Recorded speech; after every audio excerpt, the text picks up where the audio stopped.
ವಿಜಯ್ ನಾಯಕತ್ವದ ಭೀಮಾ ಈ ಸಿನಿಮಾ ಮುಖ್ಯವಾಗಿ ಯುವ ಜನತೆಯ ಭವಿಷ್ಯದ ದೃಷ್ಟಿಯಿಂದ ಮಾಡಿರ್ತಕ್ಕಂಥ ಸಿನಿಮಾ.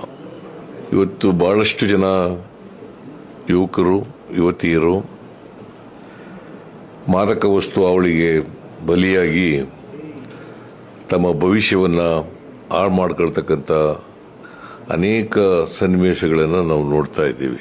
ಈ ಸಿನಿಮಾ ಉದ್ದೇಶ ಯುವ ಸಮೂಹ ಈ ಡ್ರಗ್ಸ್ ಅವಳಿ ಇದರಿಂದ ದೂರ ಇದ್ದು ತಮ್ಮ ಭವಿಷ್ಯವನ್ನು ರೂಪಿಸ್ಕೊಳ್ಬೇಕು ಅಂತಕ್ಕಂಥ ಸದುದ್ದೇಶದಿಂದ ಮಾಡಿರ್ತಕ್ಕಂಥ ಸಿನಿಮಾ. ಅದು ಸಫಲ ಆದರೆ ಸಿನಿಮಾ ಮಾಡೋದಕ್ಕೆ ಸಾರ್ಥಕ ಆಗ್ತದೆ ಅಂತೇಳಿ ನನಗನ್ಸುತ್ತೆ. ದುನಿಯಾ ವಿಜಯ್ ಅವರು ಇಂಥ ಒಂದು ಸಿನಿಮಾ ಮಾಡಿರ್ತಕ್ಕಂಥ